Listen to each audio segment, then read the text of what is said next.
December 6th meeting of this Abrana Sustainability Advisory Commission. It is. Yep. And welcome you to the commission meeting tonight. And first of all, we'll do a roll call. Scott, thanks. Stacy Gloss, Morgan White, Andrew Stump. Here. Tomas Delgado. Here. Grace Wilkin. Here. Jessica Lemcool. Here.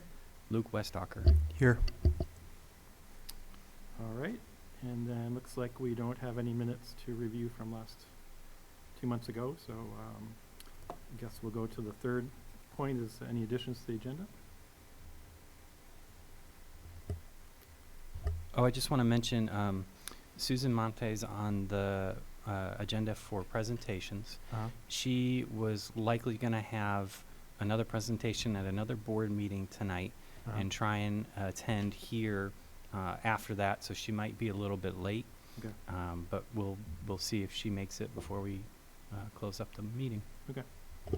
Do we need to amend it to be flexible or just plan to move her presentation down after new business?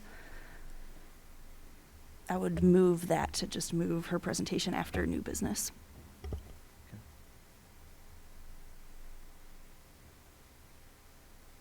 Do you need to vote on that? Typically, I think someone would second, Yeah. and it kind of goes either way if you want to vote or just roll with it if no one objects. Anybody want to second? Someone second it. I'll second it. All right. Very good. I guess, so next we're on to public input. Is there anybody in the public that would like to speak?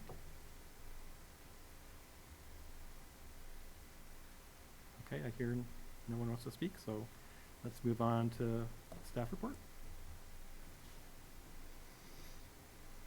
Good evening, Commission. The city has published and received, just a few days ago, received proposals for the installation, operation, ownership, control, and decommissioning of EV charging stations at city-owned parking lots.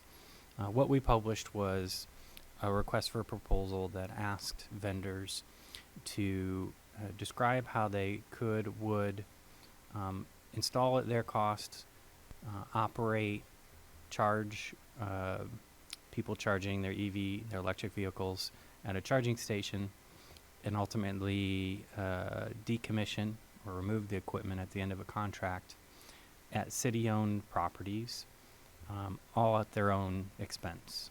So we have land, but we don't have funds to install EV charging stations. So the notion is there a market? Is there enough money to be made charging people to pull up and plug in their electric vehicle to top up their battery to justify a vendor owning and operating all that equipment? We got 2 responses that we're evaluating. One of the responses said that frankly there isn't enough, they can't make enough money at the pump, so to speak, to make that work. If there was some sort of collaboration where the city would include some costs or cover some costs or pay in, then that there's a possibility. The other vendor made a proposal that stacked charging users plus grants that they're going to apply for at the end of the year, plus a combination of revenue sharing with the city, but also some costs that the city would cover. And so we're evaluating that proposal.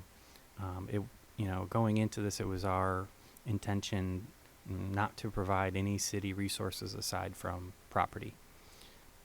So we may be talking with them about options, but it's, I don't want to say too much because we're still evaluating the proposals. But we got 2 proposals, and that's interesting. We'll see if we're able to, come to some terms there. I'll pause if you have any questions on that one. I do. I was just thinking about when I was involved in some EV charging stuff in Charleston, just south of here, and what a lot of they found with the private utility company there, the cooperative, was that it wasn't worth the cost, as you said, just with the cost of electricity being kind of low. If people charge a few kilowatt hours, they charge them like $2 for electricity, and it's not really worth it on that end. And for a lot of them, it wasn't even worth the cost of just putting in like a credit card reader, wasn't worth what they would make back in charging for electricity. So they were finding, partnering with other businesses, that it was really worth it for them, like a hotel. If you have an EV charger, you're traveling cross country. If you find the one hotel that has EV chargers, that's a big incentive for people traveling. Or places where people stay longer, like movie theaters or other stores, or the downtown area here at the Lincoln Square Mall, where people will you get more revenue from people staying and participating in the local businesses rather than the actual cost of electricity.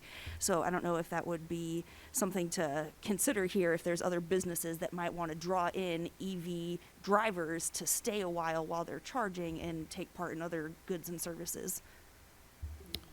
Yeah, if it was city property but a nearby business, and the nearby business is willing to pick up some of those fees to get the charger into feasibility, and that leaves the city, still just providing the property, that could work. I feel like this is an exciting thing, and I think to myself, as my next car will certainly not be a gas car, right? Where can you even charge your car? Where's the infrastructure for it? It feels like it has to be, like we almost have to have it in place ahead of the people buying the cars, to get the people to buy the cars in a way. You know what I mean? So I guess one question I have is what city properties, is it like convenient for random people to use the charging stations? Is that kind of the goal? That's just my one question, I guess. What we were aiming for was really parking lots, and primarily thinking about the parking deck downtown. And if we were to move forward, we'd want to prioritize parking lots that we anticipate are going to be parking lots for a very long time, and not part of some future development. I think for folks who have a garage at home, they're probably just like a mobile phone. They're going to charge all night, drive all day, charge all night in their garage.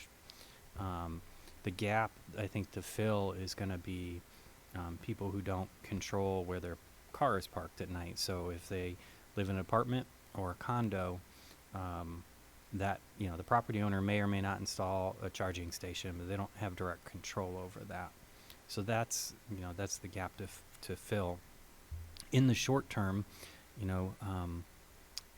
new car purchase, all EVs for a while are going to be new car purchases, right? And new car purchases tend to be higher income households, and higher income households, especially in our area, tend to be single family residence dwellers who have a garage and they can just plug in.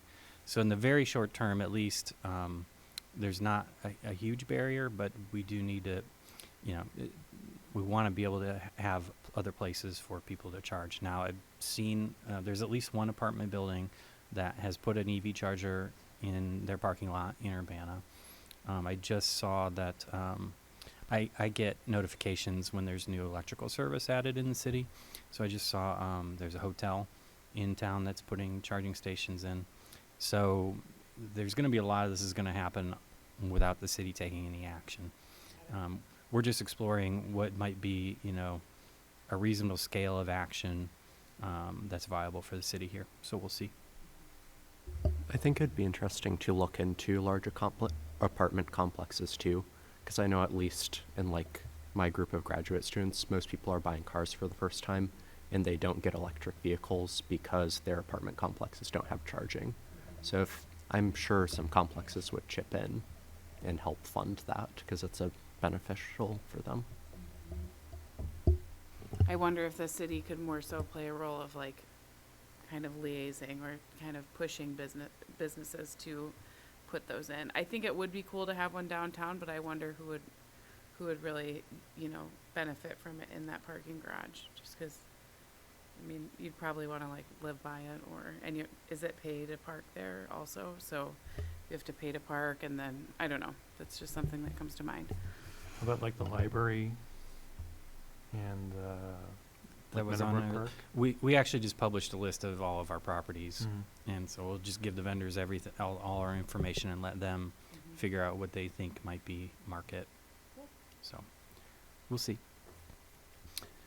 Geothermal Urbana-Champaign has ended with 14 contracts again for second year, totaling 61 tons of capacity, with 60 tons last year. So essentially the same performance again this year. And so that's good, steady performance, and I think this issue is important enough that we'll run that program again next year. So just a reminder, that's making geothermal heating and cooling systems which use renewable energy rather than dirty, polluting fossil fuels to provide heating and cooling. The program makes it faster, easier, and cheaper to get geothermal for homes and businesses. Does that include the 61 tons? Does that include everybody who's still waiting for furnaces and, or? Correct. Those- That's contract signed. So you know Okay. there are a few installations that haven't been made yet, but Okay. they'll get done. Do you have a kind of an average or range of cost on that can be shared? So I'm just thinking. That's a great question.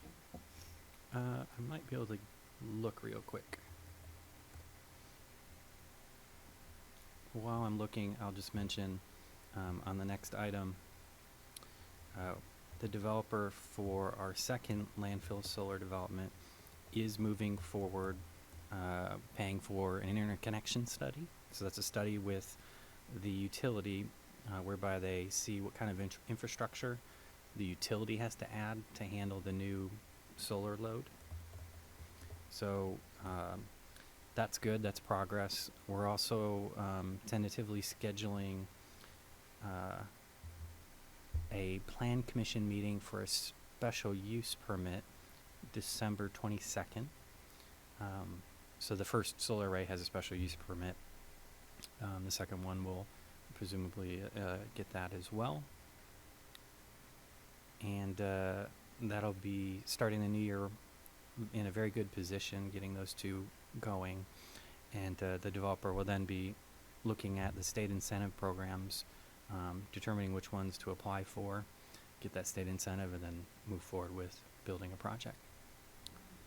So going back to geothermal, you had asked what was the scale of average cost. Let's see. We had a range that went from 21,000 to 73,000. So bigger house needs a bigger system.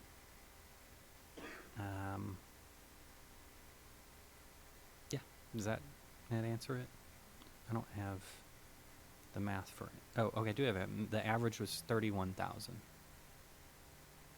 It seems. I haven't checked that math, but there's a cell that says that. Sounds about right.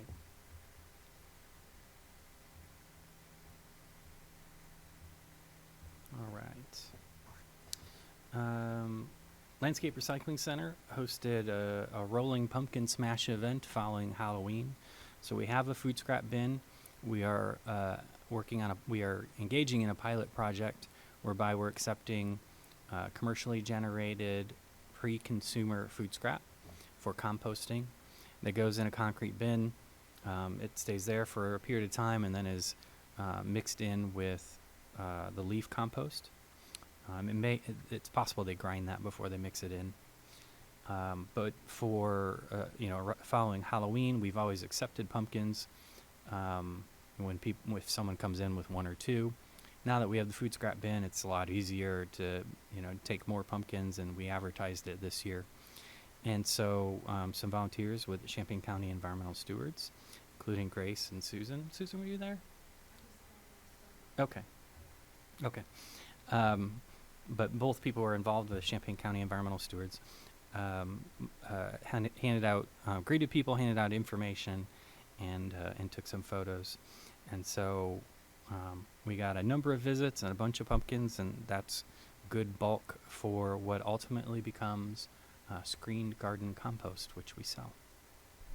Anything else you want to add, Greg? Scott, did there was some discussion with the student group on campus, they were gonna get a garbage bin and bring that out with There- their pumpkins. but- There was a student group that had a roll-off, I think, Okay, of pumpkins. okay, they were thinking of like a large garbage bin, Okay. and I don't know if that ever went anywhere, but that was the There was proposal that they, Yeah, there was a student group that came in with a roll-off. Okay. I don't know how much it had in it, but when someone comes through with, shall we say, a commercial quantity, we charge them Okay. a fee. So we charge them I don't know if we charge them the roll-off fee or the food scrap fee. We developed many years ago a specific fee for roll-offs, and it might seem strange because that's not specific to a Mhm. material, but roll-offs, because they're open top and they sit in a place in for a long time, tend to have a lot of contamination. So we have an expensive roll-off fee because we're usually dealing with contamination.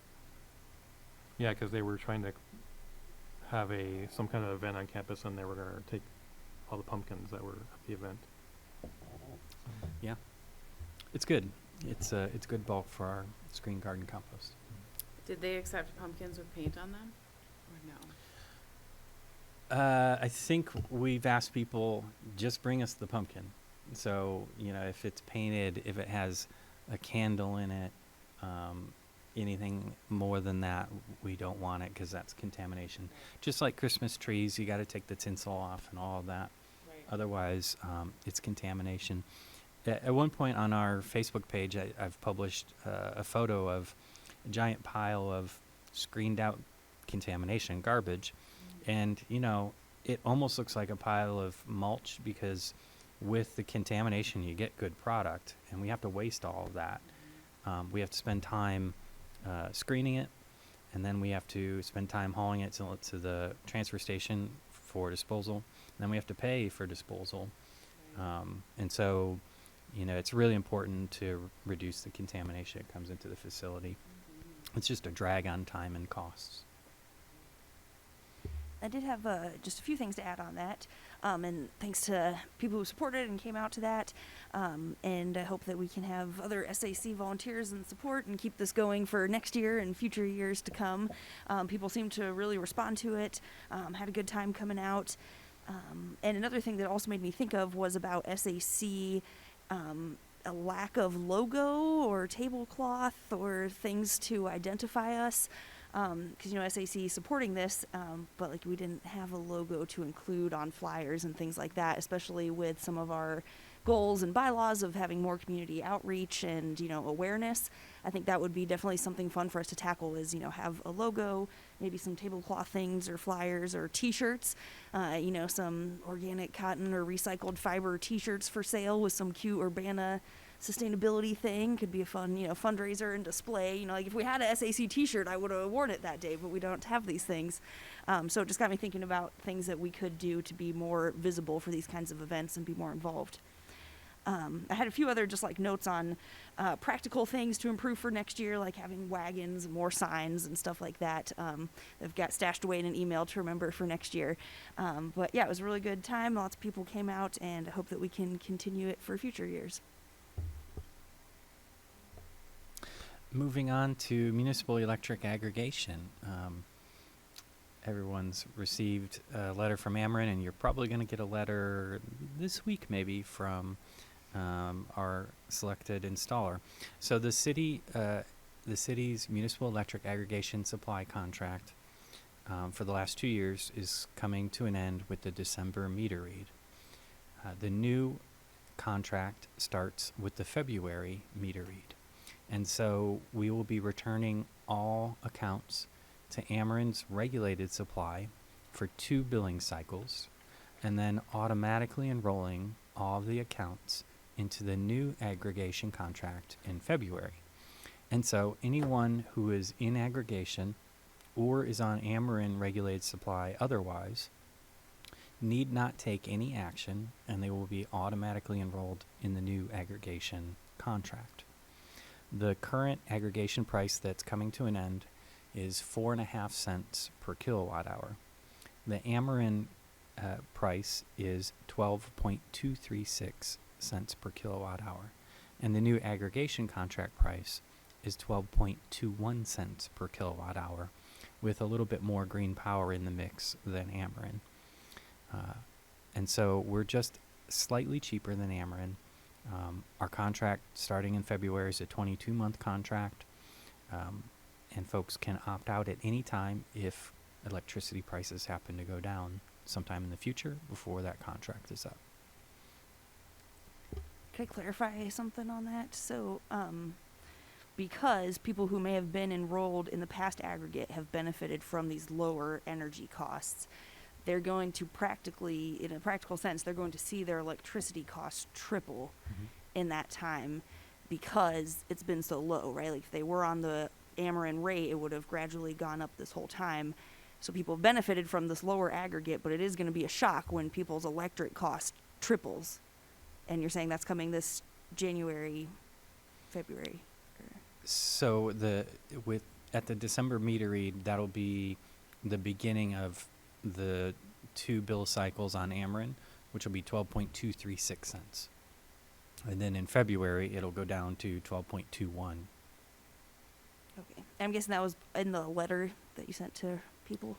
Yes. So they got a letter from Ameren, and we got a lot of calls because it was technically accurate, but did not have all the information. The letter essentially said that their supply contract was coming to an end, and they needed to, make a supply choice, or they will be returned to Ameren Supply. That's technically accurate. What perhaps the Ameren system didn't know is that the city, through aggregation, had already made that choice for everyone, with the ability to opt out. So we now have a letter coming from our supplier, Energy Harbor, that'll describe the rollover into the new aggregation. And we've done quite a bit of communications on that. We got some News Gazette coverage a month ago, maybe almost a month ago. We had a couple articles on our website, and we just sent a press release describing or responding to the Ameren letter. That went out to the media today, and we've also got that on the website. And then, of course, people are going to start seeing the Energy Harbor letter hitting their mailbox in a matter of days, I believe. So.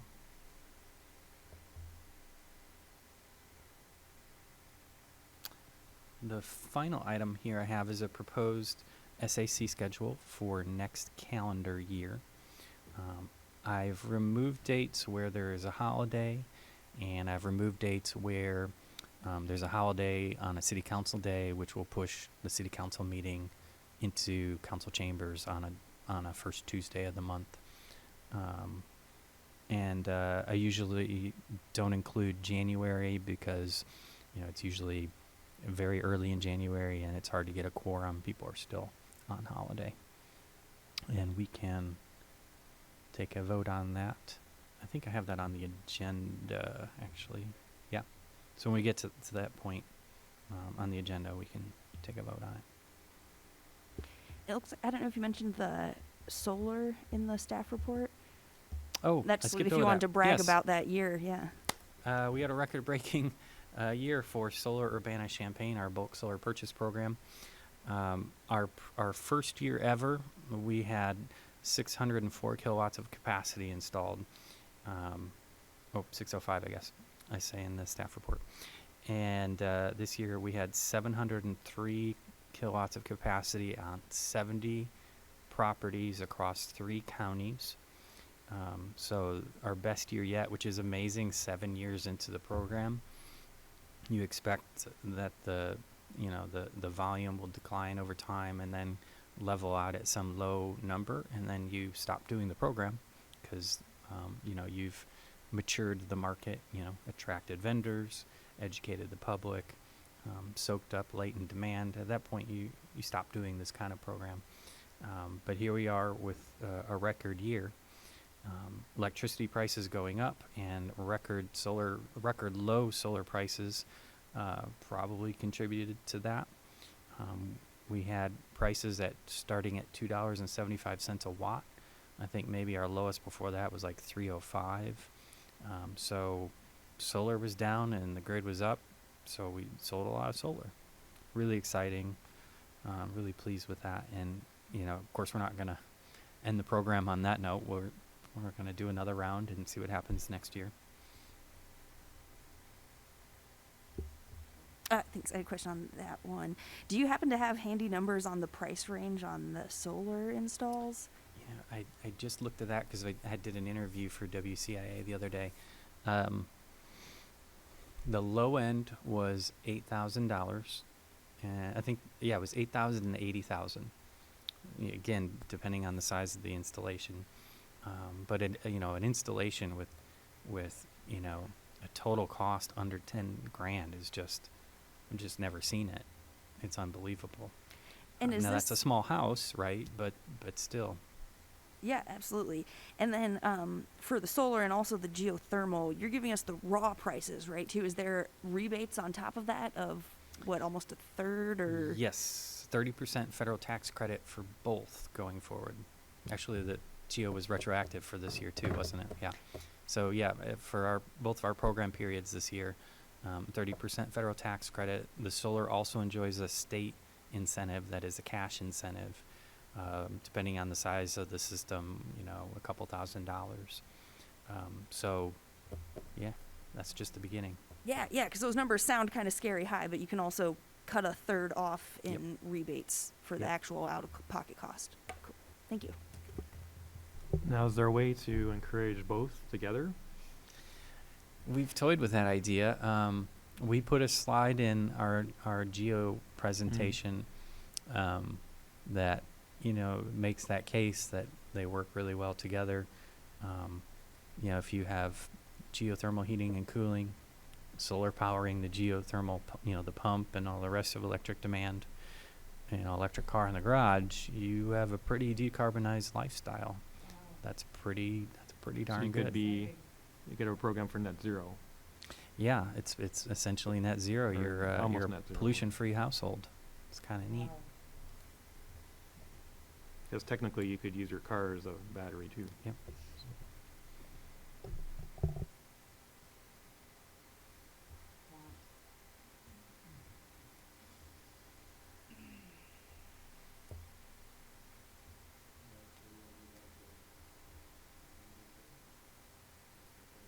No one finished.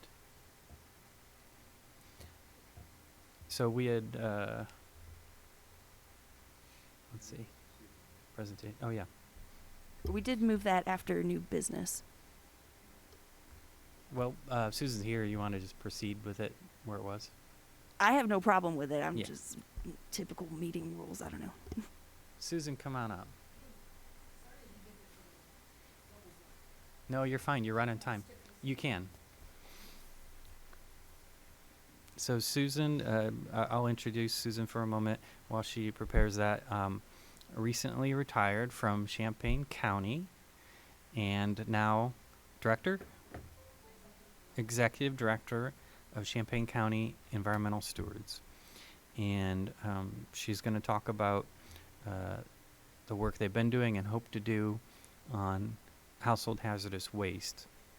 So I have a particular interest in household hazardous waste. When I look at, the materials we've taken out of the waste stream with recycling, we have our curbside and multifamily recycling. Then we have drop-off locations for ink and toner, small electronics, and batteries. And if you think about what's left in the waste stream, okay, there's food scrap. We got a pilot project on that, and of course we've long encouraged backyard composting. So we're working on that. And then you think about what's left. In terms of what's most potentially harmful, is household hazardous waste. And so I really appreciate the work that Champaign County Environmental Stewards has been doing on that, because I think it's the next most important thing to tackle that's in our waste stream.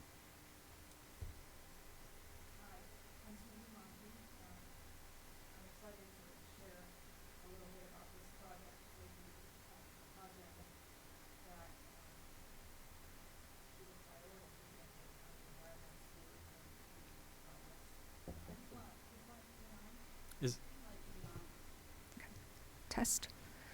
All right, so I wanted to just give you a little bit of history about Champaign County environmental stewards, so in case this is coming out of the blue at you, but back in 2017, I was employed at the Champaign County Regional Planning Commission, and I was also designated as the county's recycling coordinator.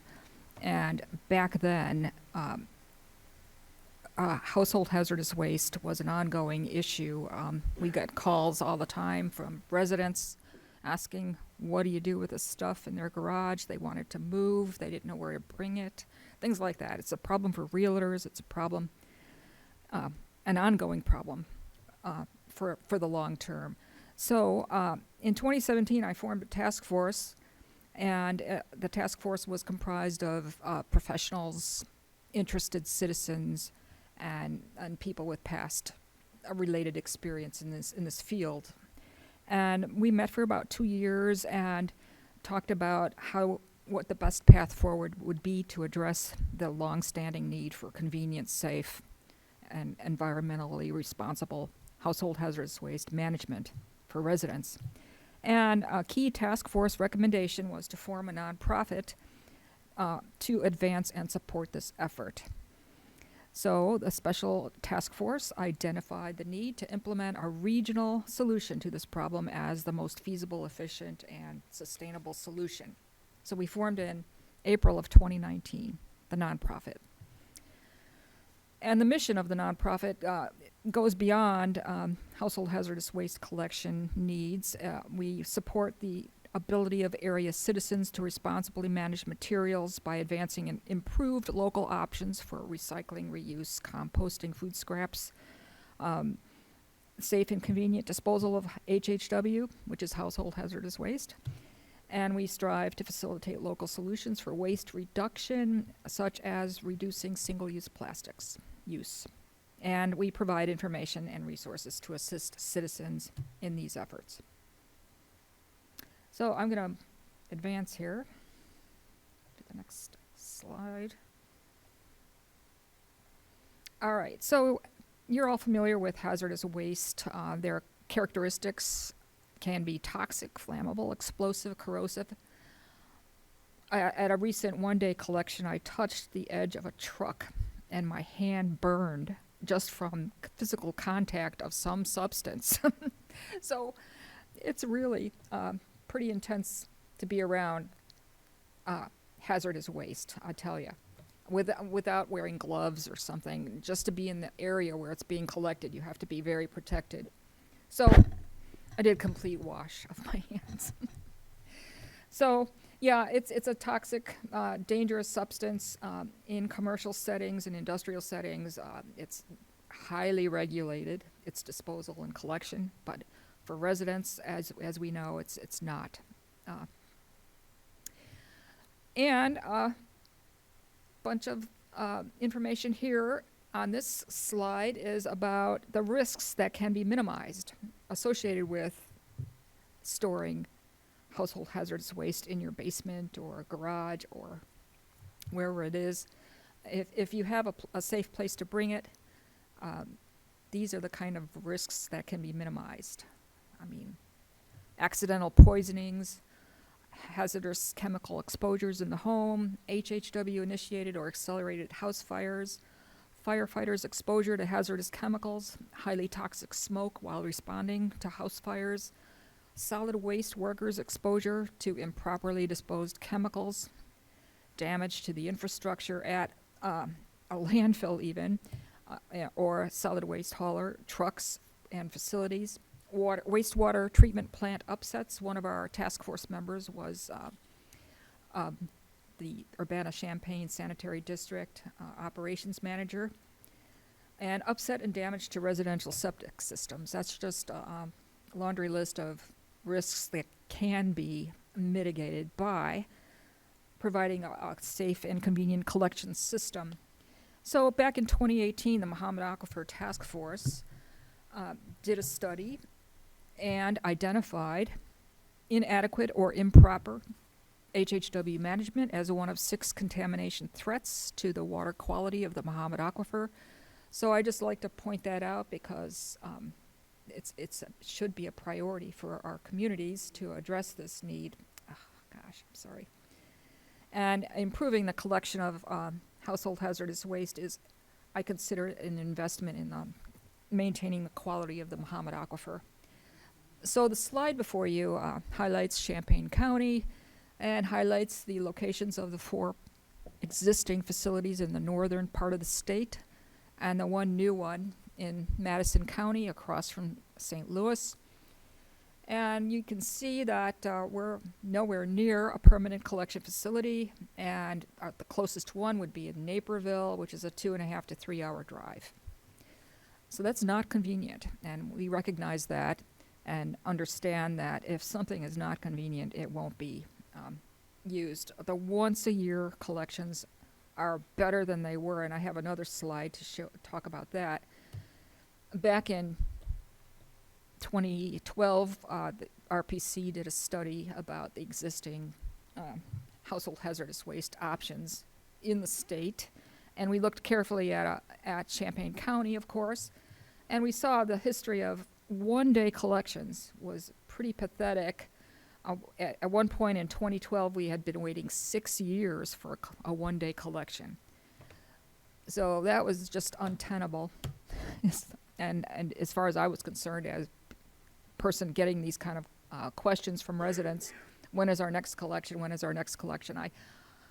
The Illinois EPA was had a system which was sort of unreliable, inconsistent. You never knew if your application was going to, the county applied for this every year, and you never knew whether they were going to select Champaign County for a collection. So I became more involved with the Illinois EPA. I was a member of a task force. I was like a squeaky wheel, and they had to like listen to me because I just wanted this to be addressed. So they have changed their system, and in 2019, they decided that once a year would be good for Champaign County and about 6 other locations in the state. None of this apply. We'll see if we select you or not. We needed a consistent option. So at least now we have a consistent once-a-year option. But still, that's not a convenient option for everyone if you're gone on vacation or not able to attend on that one Saturday morning or afternoon.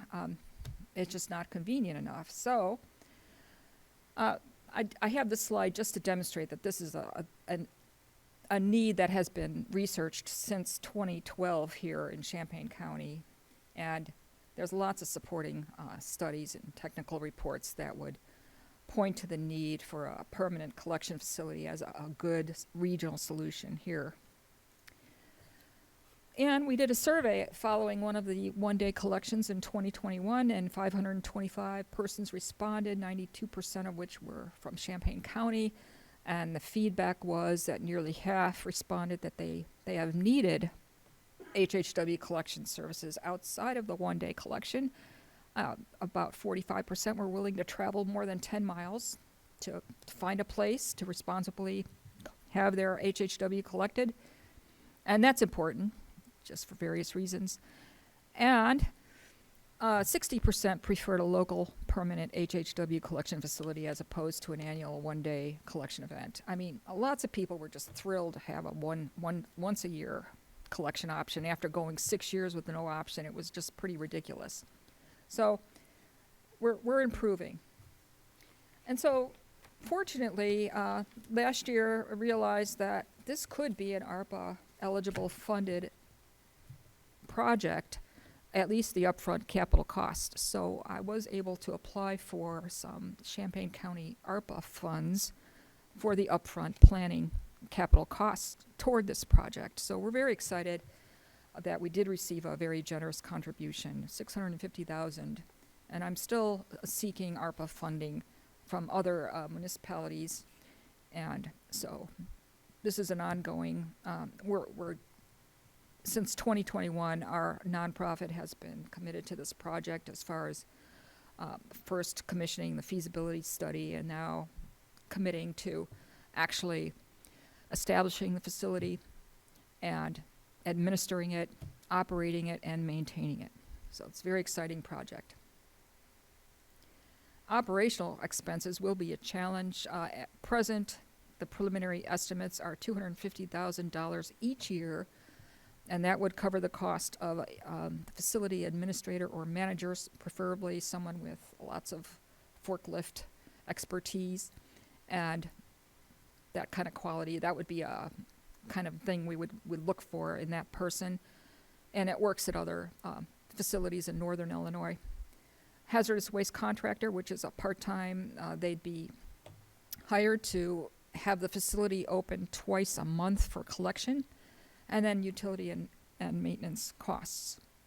So we have a strategy for obtaining this funding that includes fair share request to all local governments in our county and surrounding areas, and we're even planning to approach the University of Illinois to see what support, if any, could be garnered from the university for this project.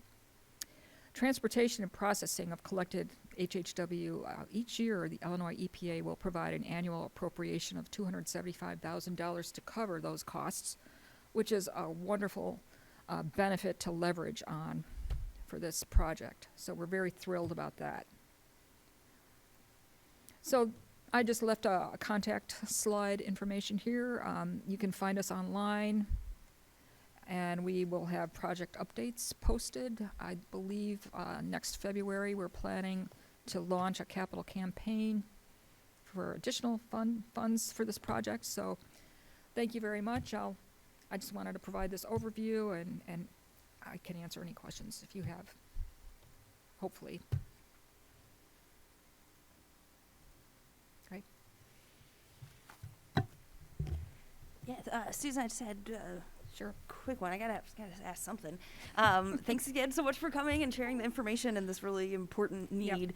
I guess my question would be if there was a particular, I don't know, ask or desire or partnership with SAC on this in particular, just kind of information sharing, or if there was something kind of along the way you thought SAC could be helpful with. I haven't specifically thought of this commission as a source of support, but that is certainly a wonderful concept. I don't have an answer to that question. I know we will be coming before the City of Urbana Council to ask for ARPA funds next week. So this would be,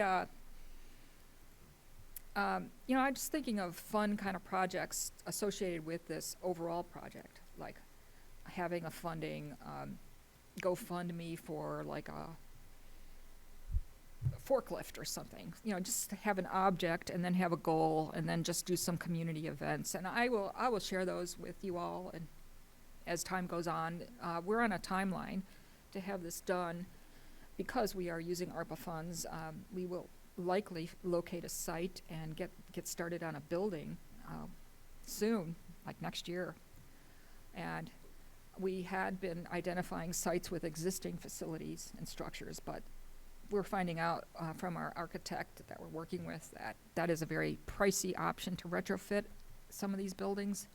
So we now are considering just purchasing some land and doing a Morton steel frame building, which also can be expensive, but not as expensive as a, kind of different type of construction. So we are looking at options that will make us most efficient. I'm excited about considering options such as alternative energy, solar, and maybe geothermal if we can afford it. So very excited about this project. Great, thank you. And I thought of another thing too.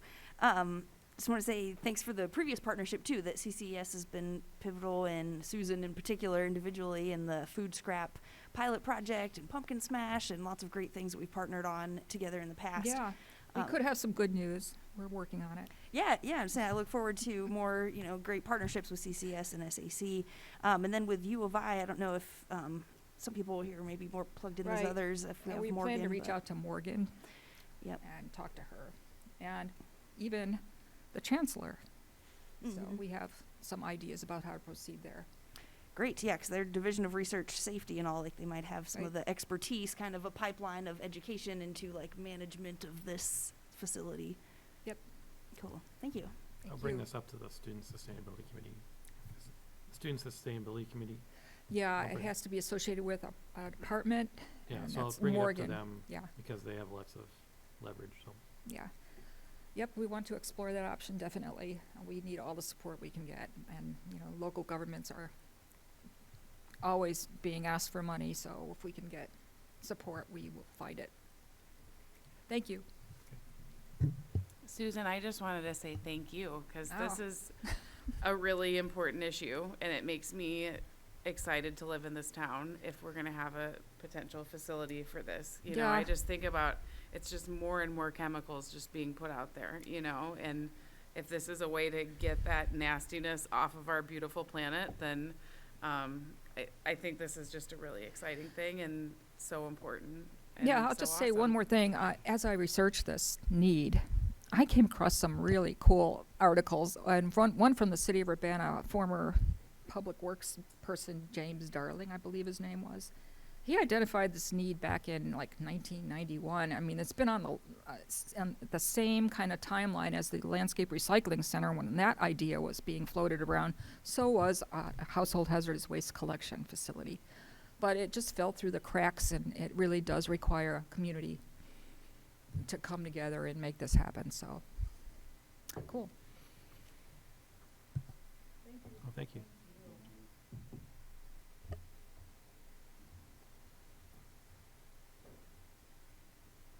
Okay, next, I guess, is unfinished business. I don't think we have any. Nope. Okay, so let's go to new business, and then we'll talk about the single-use bag resolution. Yeah, I'll tee this up. I want to share, so in your packet you have a draft resolution. So this is a resolution from SAC to the city. I was working to put a memo to add more background information to that, and I didn't get it done. But that memo, the work that was done can also serve for a city council memo when that becomes necessary. But I'm going to pass around the draft of what I did get done so you have just a little bit more background information on this. So, I'm still fleshing out the citations and working to complete that. So, yeah, lights on.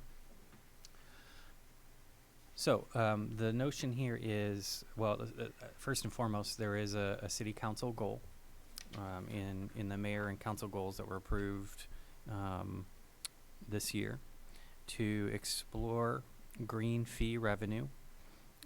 For instance, green revolving funds. For example, plastic bags, so plastic bag fee, and so. This is not like a new thing that no city's ever done before. There are entire countries that have done this. There are many cities in the U.S. that have done this. There are cities in Illinois that have done this. And so the question is whether it's, ripe for the city to start directing their attention to this city council goal. And I'll turn it over for Grace. She's been working on this issue, and I should mention also Tyler Swanson from the University of Illinois did a bunch of background research on this topic, put together that graphic that I sent you earlier today. He was in the university's environmental leadership program last year, and this was his class project, and assume 95%, 99% of what's in this memo is research he's developed, and I'm just reformatting it and arranging it. So I'm very appreciative to the work he's done to advance this.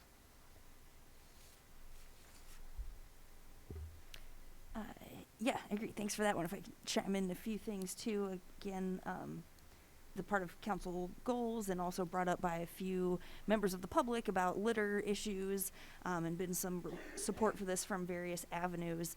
And yeah, Tyler Swanson and that class last year and his continued help has been really helpful. We also have fellow council member Chandra Bishop here in the audience, who's also been part of this effort and kind of the support there. So also just saying that, I think we've got the support. I think that the legwork is the piece to do. So I'm glad that we were able to assist and not have it all on Scott or kind of a vague no one doing it.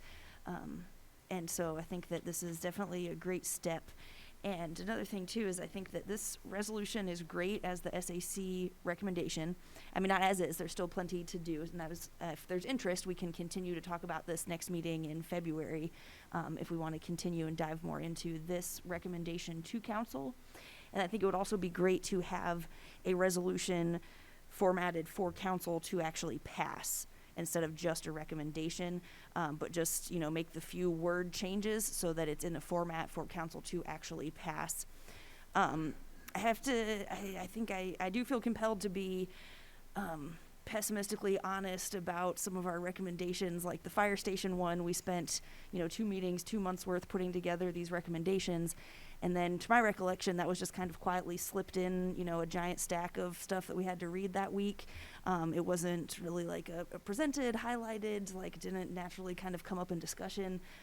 I brought it up lots of times just so it wasn't kind of forgotten in those, but other council members who didn't, who don't sit here and went through that process didn't know that background.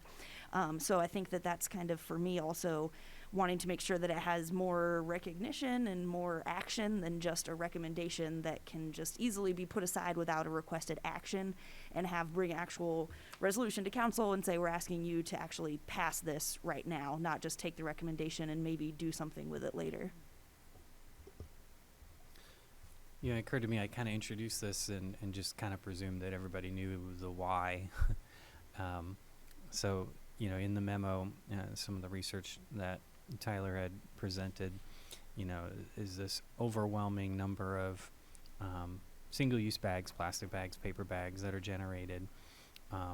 It becomes far too often litter and blight, clogging storm drains, caught on a tree. It's rather unsightly. And there are cities that have cleaned up, not just their image, but literally cleaned up their city by simply using pricing as a tool to influence behavior. So when people see that there's a cost to the plastic bags, and there is a cost to the plastic bags, it's just rolled into the rest of the cost of, say, groceries or whatever you're buying at the store. But when there's an actual cost attached to it on the receipt, people change their behaviors and use less plastic bags and do better just to remember one of the dozens of reusable bags that many people already have in the back of their car and just forget to bring in to the store. And we can tally up the energy to produce the bags or the tons of waste that it becomes. But for me, just the visuals of seeing those bags, blowing across the parking lot is one of the most motivating things on this issue. And so what most cities are doing these days on this issue, they've found that they can try all they want to encourage recycling. It never amounts to much. They can try all they want to, get people to use reusable bags. It's just a hard behavior to remember every single time. So they're just putting a fee at the point of sale, so that people have to make an active choice. Do I pay the fee or do I figure something out different next time? And that just changes a lot of people's behavior. Most cities are not viewing this, so it seems, they're not viewing this as a revenue generator. The fee is set just enough to induce the behavior, rather than as a big tax collection. Where how the city decides that any particular city decides to choose to spend that money is can vary, but it makes a lot of sense to use it on something that has some reasonable nexus to the fee itself. So whether it's a litter cleanup program or other environmental programs, that seems reasonable. Many cities also, if they charge a 10-cent fee, they will have the vendor keep a couple of those pennies, and then the rest are remitted to the city with all the other sales taxes. a city can choose to do that or not. Certainly, there are other sales taxes that are imposed. Retailers collect them, and there's no sharing of that revenue with the retailers. So that's a choice to be made. Does that help frame it for people who are maybe not immediately familiar with it? Now, one option, could the city subsidize the cost of reusable bags? There are some cities that have done that.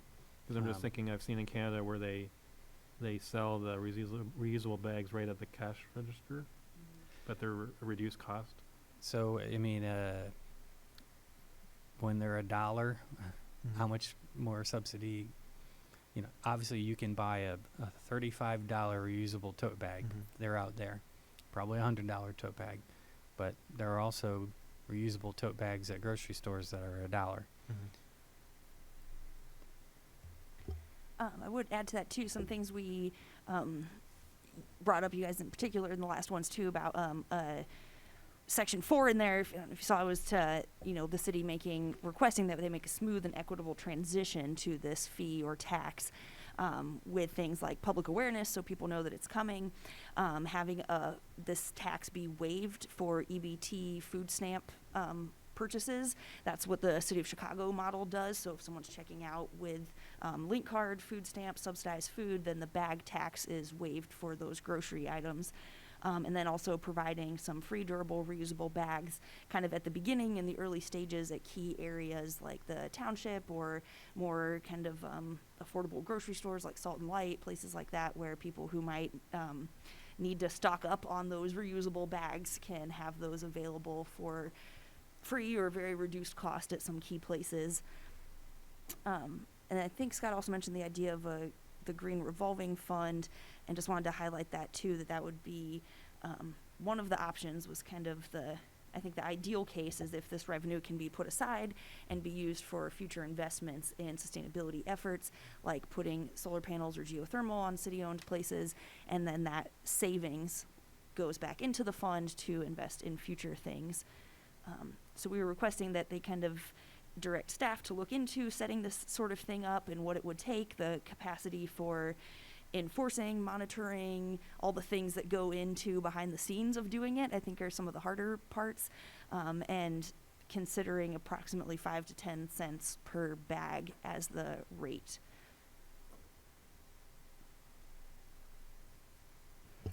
I just want to start by saying this excites me.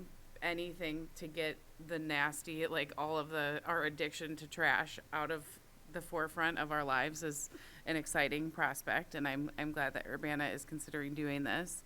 I also like the idea that you have, Grace, of getting it so that it's set up so it's like actually something that would be voted on and move through more quickly. I wonder if the vendors are keeping some pennies from this tax, if perhaps they could then have to invest that money into some sort of plastic replacement for either some other, for example, I was at a local grocery store the other day and there's just cake in these little plastic clamshells, I think they're called. Maybe they could invest in, a replacement plastic for that. Or possibly, bringing up the example of people that are using food stamps, if they could, instead of giving them plastic bags, in that case, invest that money in a plastic alternative in that case, so that there would be some sort of like environmental attachment to that money instead of it's just like another profit for them. That would be my only recommendation, but this is a very exciting thing. And yes, the plastic like stuck in the trees and on the fences, it's terrible. And, this is one huge way to make an impact, and that's really exciting stuff. So thank you.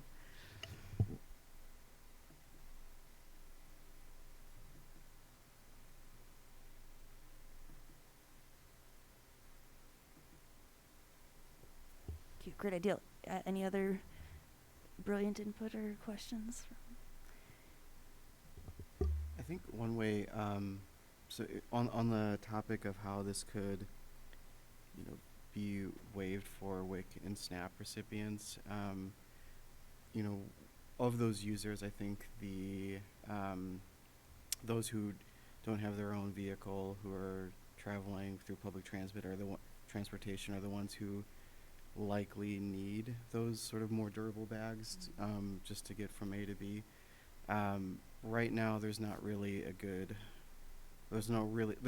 any kind of added benefit for a SNAP card holder seeking an annual or a monthly bus pass, apart from dash users, which are disabled, basically folks who are receiving services through PACE, who are eligible for a dash card through MTD, and that's I think an annual dash card, and they can pick those up at Illini Terminal.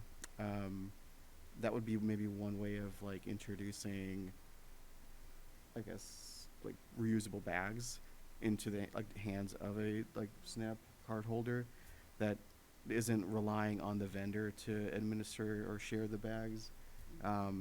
So when a SNAP card holder is securing their dash pass, they can also get a reusable bag to use in preparation for their grocery getting. So one possible touch point to address that kind of a need. So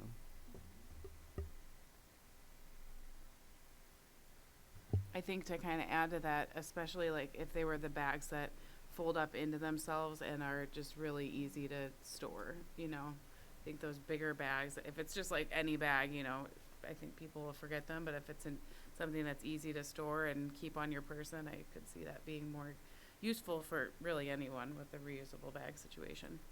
yeah, I mean, generally, I think any kind of grocery vendor should be exploring other ways that their products can get home. I mean, the co-op does it with their boxes that they have available for the customers, and then pretty much every time I go to Aldi, they have those huge bins where produce has been stocked, and they have those huge bins for the public to just use. I just use those because they fit really nicely in my car. But if you're relying on public transit, you can't really lug a couple boxes in your hand. So having a reusable bag is probably the best bet. And yeah. Mm-hmm.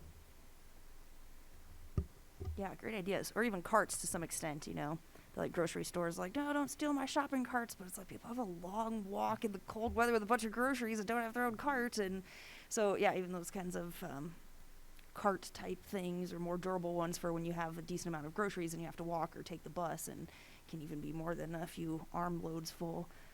Yeah, great ideas. I guess I was wondering too if we want to hold on to this until our next meeting in February. People can have some time to think about it, and we can also work on, I don't know if we would do both, a SAC recommendation and also a proposed resolution for council to pass, or exactly how that detail works, but I think the general bulk of it's the same. It's just kind of changing a few words so it's ready for council to pass. Sure. I mean, one part of the SAC resolution could be recommend that council pass a resolution substantially in the form of the resolution attached herein. And some more time would probably be good. Council's gonna spend a lot of time reviewing ARPA grants. That's gonna take a lot of energy. And also, I think I really haven't spent very much staff time at all on this, and I think it deserves some more thought on a memo attached to what goes to city council. I've also been curious, how does self-checkout lines work with this? Yeah, I think the prevailing experience is, people will be prompted, how many, single-use bags do you need today? Someone puts in 0, 1, 2, 6, whatever.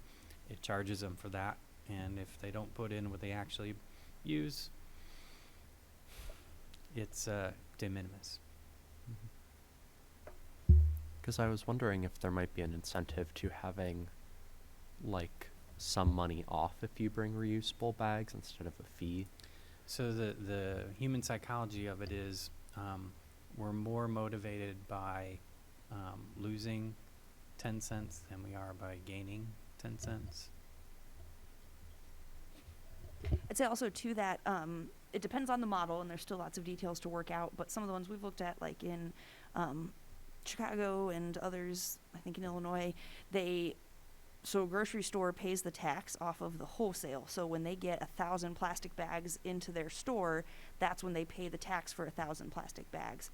So in that sense, if someone goes through self-checkout and they take 100 bags and they only register 0, that's kind of on the business themselves, because the business already paid the tax on those bags, whether they charge the customer or not.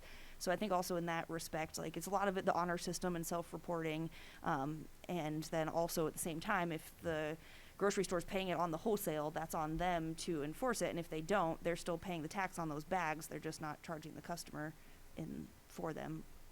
So I think that's, yeah, an interesting ones. And I was also got thinking about alcohol sales, because I think in Illinois, your retailers are required to put alcohol in a bag if it's not like already in a box. So I don't know if we need to consider, like, if that's just a requirement, like you're just gonna have to pay an extra 5 cents for your bottle of something to be put in a bag, or if there is, I don't know, state law, like if you can bring your own bag, like, to avoid that. Or alcohol sales, I think, might be an interesting one, because we have a bag requirement, I think. I mean, I certainly the people bring their own reusable bag to liquor stores. And that's So- okay.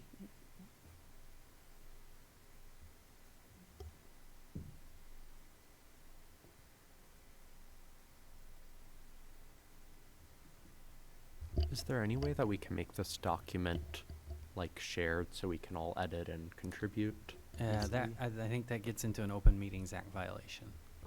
But you can do whatever comments and changes you want. Like, and if you want just a Word doc, we can send that.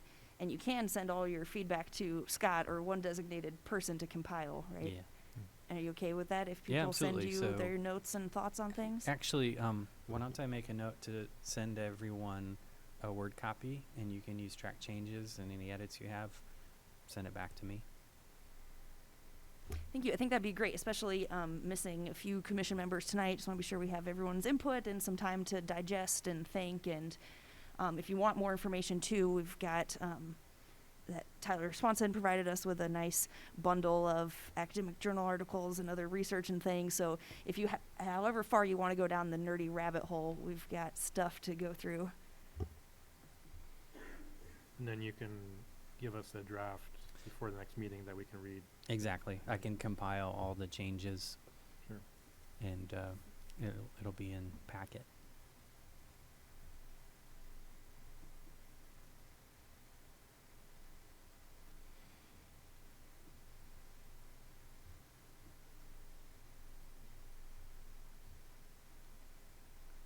All right, any more discussion or? I think so. Just thanks so much for the support and input from SAC and Is there others of the is there any council. public comment on this item before we close it?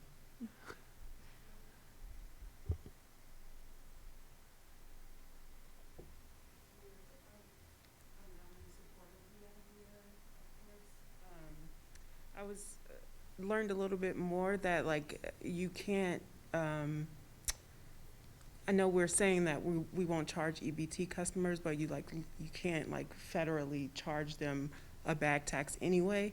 So I think that like even putting that sort of spin on it may be contradictory. So like maybe think of something else to say along that line. And we definitely have to make sure that the bag tax doesn't financially impact people inequitably, I guess. I learned also like bag tax could it be an option to just ban plastic bags versus having a bag tax? I think that's also maybe something to explore too. Like if we just say, put a date on it, all stores have to, ban plastic bags at this date and try to, do it that way versus doing a bag tax. I don't know. It works in some places. I mean, we can definitely try it out here. I believe in, getting rid of the plastic bags. They are a nuisance. I think there's also like paper bags work as well. Sometimes they aren't as sturdy, but that's also an option for stores as well. But yeah, I'm very interested to see how this works. We talked about maybe even surveying the consumer as well as the stores to see what the attitude is around a bag tax or a bag fee. So I'd be curious to look into that type of research before we implement it, just to make sure that, you know, what we're doing is in line with what people want too, obviously. Yeah, I think that's it. I'm glad to hear that, you know, the commission is in support of it and will sort of help draft this resolution and guide us toward figuring this out. So, yeah, thanks.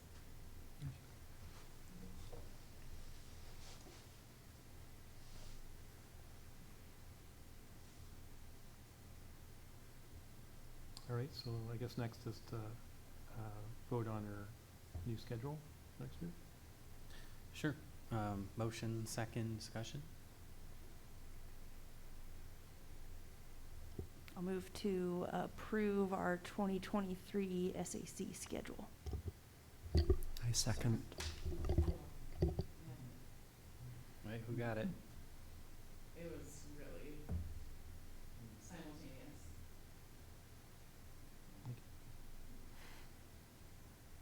We'll give it to Luke since he's new and he hasn't gotten as many of them as Tomas.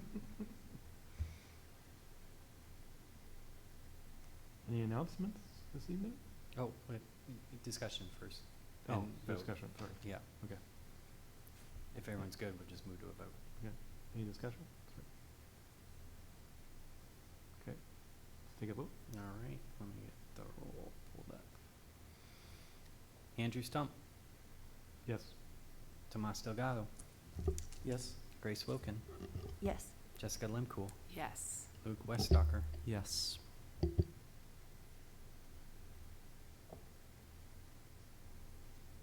All right, any announcements this evening?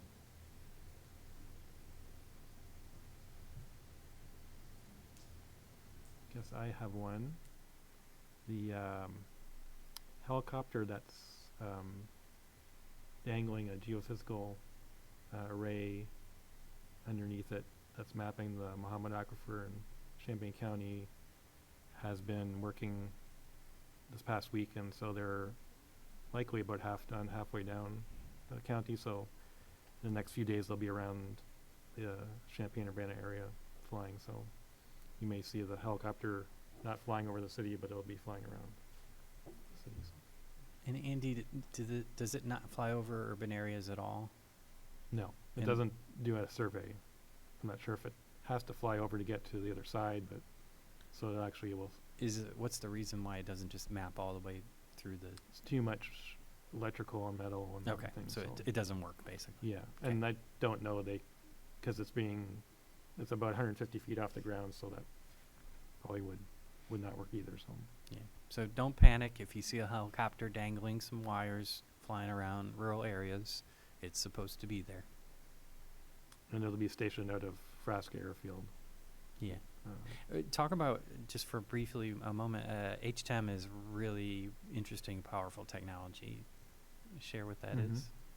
Yeah, so it's looking at the electromagnetic signature in the ground, and it's been used all over the world.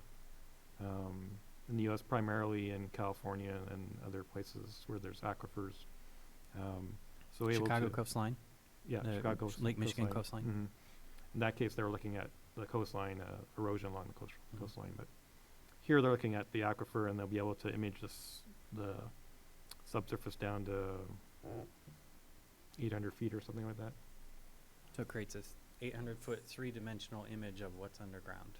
Yeah, and each east-west line is, I think it's 600 meters or 800 meters apart. As compared to drilling a well, or, taking a Mhm. core sample and then taking another core sample and just basically filling in the blanks, presuming that the lines connect. This is actually, there's no interpretation in between the samples. It's everything. Yeah, and so you can't physically do this, and if you did, it would take a long, long time and a huge amount of money. Where this is going to be flowing in three 3 to 4 weeks. And then there's processing and data, but from a year from now or two, we'll actually have a 3D image of the subsurface. Is it fair to say this is going to give us not just the best view we've ever had of our aquifer, but enhance our view 1,000-fold? I mean, it's a step change. It's revolutionary. I'm excited. Kind of a good way. It's a good way of putting it. Yeah. Is it just mainly for looking at liquid and? It's looking at, no, it's looking at material, whether it's sand versus clay. Oh, just the. So it's looking at the magnetic properties of these sediments. Got it. And so if it's sand, it's usually filled with water in the between the sand grains, whereas in clay, there's still water in there, but it's much smaller void space. So just Very exciting. those properties that you can distinguish between the two. So. Yeah, so at the end of this week they'll be down here flying around. So. And this process takes how long? It might not take as long as I thought because they started on Monday or Sunday and they're already almost half done. So depends on the weather and depends on the wind. So.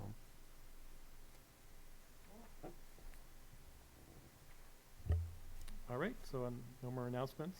We're adjourned.